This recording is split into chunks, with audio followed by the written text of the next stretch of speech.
Baiklah, kita mulai kuliah kita bagian 2 atau bab 2 adalah ruang lingkup kewirausahaan. Assalamualaikum warahmatullahi wabarakatuh. Salam sejahtera buat kita semua. Jadi kemarin kalian sudah menyimak materi bagian 1 ya, atau bab 1. Sekarang kita lanjutkan dengan materi yang kedua, yaitu ruang lingkup kewirausahaan. Pengertian kewirausahaan, ya. Jadi dimulai dengan pengertian kewirausahaan. Kewirausahaan merupakan kemampuan dalam menciptakan sesuatu yang baru dan berbeda. Jadi artinya kalau kita menjadi wirausaha ya, maka kita harus bisa menciptakan sesuatu yang baru dan berbeda. Maksudnya di sini adalah walaupun produk yang kita jual atau kita membuka usaha dengan produk yang sudah ada ya, yang sudah dijalankan oleh pengusaha yang lain, tidak masalah ya. Tetapi kita harus menampilkan sesuatu yang berbeda atau yang lebih daripada produk pendahulu yang sudah ada. Jadi misalnya kita sama-sama mendirikan perusahaan yang menjual kue atau roti misalnya. Tetapi kue atau roti yang kita jual itu ada varian rasa yang berbeda yang tidak dimiliki oleh perusahaan yang sebelumnya ya. Jadi terserah mau inovasi itu dari segi misalnya kalau makanan ya, dari segi rasa, dari teknik penjualan, kemudian bisa juga dari segi kemasan, bisa juga dari segi harga ya. Barangnya sama, tapi kita bisa, membuat barang dengan harga yang lebih murah misalnya, itu sudah sesuatu yang berbeda. Jadi tidak hanya ditampilkan pada produk itu saja, tetapi atribut-atribut yang ada di produk itu juga bisa membuat sesuatu yang berbeda. Misalnya seperti harga atau teknik promosi atau teknik penjualan ya, itu bisa dianggap sesuatu yang berbeda. Kewirausahaan sebagai suatu proses penerapan kreativitas dan inovasi dalam memecahkan persoalan dan menemukan peluang untuk memperbaiki kehidupan atau usaha. Nah, jadi kita sebagai wirausaha itu memang melewati suatu proses ya. Tidak ada yang tiba-tiba aja langsung wah, langsung besar ya, langsung hebat, langsung heboh itu tidak ada.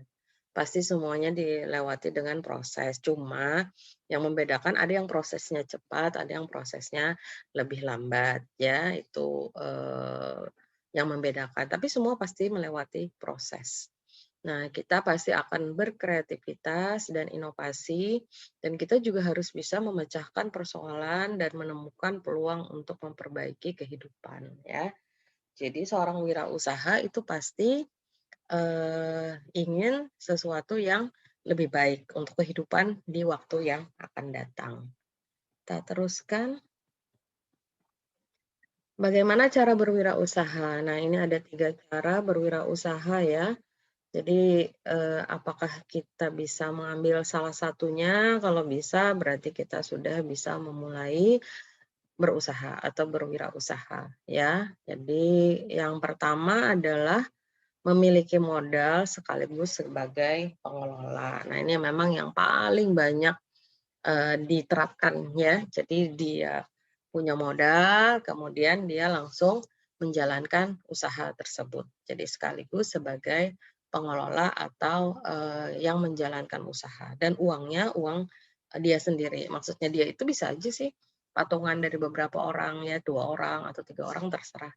Tapi yang pasti si pemilik modal sekaligus sebagai pengelola. 2 orang, 3 orang punya modal, 2 orang atau 3 orang itu juga yang menjadi pengelola langsung ya. Itu alternatif yang pertama. Kemudian yang kedua adalah menyetor modal dan pengelolaannya ditangani oleh pihak lain atau mitra. Nah, ini berarti kita punya modal tapi kita tidak menangani sendiri, tapi diserahkan kepada orang lain ya. Nah, bisa orang lain itu bisa usahanya sudah jalan, bisa juga tidak. Jadi kalau usahanya sudah jalan, berarti kita menambahi modal dari usaha yang sudah jalan. Tapi bisa juga sama-sama baru ya, jadi kita nyetor modal, kemudian si pengelola, memulainya memang dari awal, membuka usaha dari nol ya. Jadi ada 2 kemungkinan. Kemudian yang ketiga adalah, alternatif ketiga adalah hanya menyerahkan tenaga, namun dikonversikan ke dalam bentuk saham sebagai bukti kepemilikan usaha. Jadi kita bekerja di situ, di suatu perusahaan, tapi kita tidak digaji, ya kita tidak menerima gaji.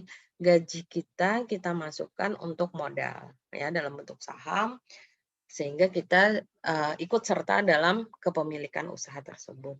Bisa full, bisa sebagian ya. Misalnya, modal kita, gaji kita 2 juta misalnya. Kita hanya menerima 1 juta, kemudian 1 jutanya kita masukkan ke dalam bentuk, saham ya, jadi tidak kita ambil secara keseluruhan ya. Nah ini juga merupakan alternatif ya dalam, kita ingin berwirausaha. Jadi ada 3, walaupun memang seperti yang Ibu jelaskan tadi bahwa yang paling banyak itu adalah yang nomor 1, ya, yang paling banyak. 2 dan 3 ada juga, ya. Tapi kalau dicari mana persentasinya, yang banyak adalah nomor 1. Kita lanjutkan. Nah, etika berwirausaha. Jadi, semua apa yang kita lakukan tuh harus memperhatikan etika. Jadi jangan asal tabrak saja ya, karena ingin banyak keuntungan, karena ingin dapat penghasilan lebih besar, lalu apa saja kita langgar ya. Jadi kita harus punya etika dan memperhatikan etika tersebut. Etika itu dari bahasa Perancis ya. Nah, itu artinya kartu undangan. Nah, jadi kalau di Indonesia kan etika adalah tata cara berhubungan dengan manusia lainnya ya.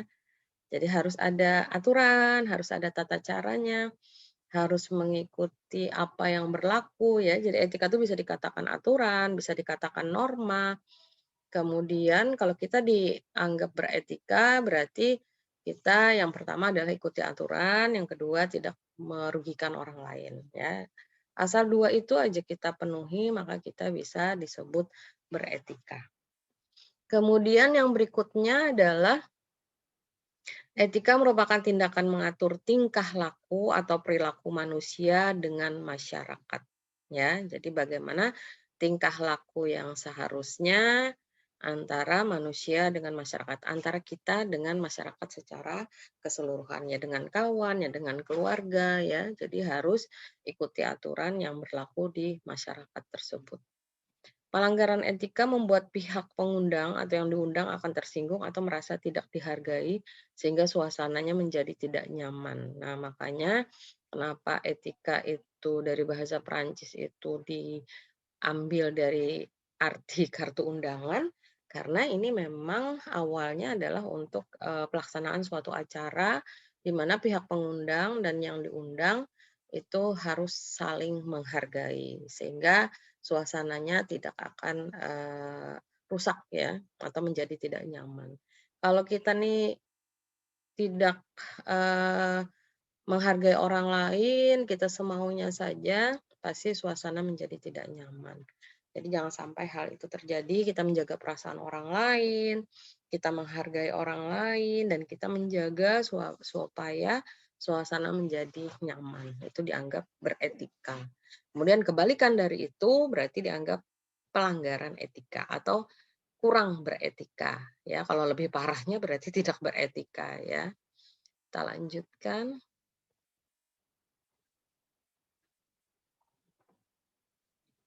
Ya, lanjut. Ketentuan yang diatur dalam etika kewirausahaan. Jadi ada beberapa hal yang diatur dalam kita menjaga etika kewirausahaan. Yang pertama adalah sikap dan perilaku seorang pengusaha harus mengikuti norma yang berlaku dalam suatu negara atau masyarakat ya. Seperti yang sudah Ibu jelaskan tadi, jadi ikuti aturan, ikuti norma, kemudian kita harus bisa menempatkan diri kita bagaimana berperilaku yang baik ya, sehingga kita menjadi warga negara atau warga masyarakat yang baik. Kemudian penampilan yang ditunjukkan seorang pengusaha harus selalu apik, sopan, terutama dalam menghadapi situasi atau acara-acara tertentu ya. Harus, menjaga penampilan ya, apik, sopan, bersih, nah sikap. Nah jadi dua-duanya ya. Ya sikap, ya penampilan. Penampilan bagus, sikapnya kurang bagus, ya tidak akhirnya jadi penampilannya jadi rusak ya. Jadi itu adalah kombinasi yang sangat bagus antara penampilan dan sikap. Ya, atau bisa juga sikapnya bagus tapi penampilannya kotor ya, tidak, tidak rapi. Nah, itu kan seorang pengusaha tidak bisa seperti itu. Bukan berarti harus baru terus ya. Rapi, yang penting bersih, rapi ya, tidak mesti pakai baju baru terus. Yang penting tadi apik, sopan, rapi ya. Teruskan. Nah, kemudian cara berpakaian pengusaha juga harus sopan dan sesuai dengan tempat dan waktu yang berlaku ya. Jadi ada, jangan sampai salah kostum ya, saltum katanya.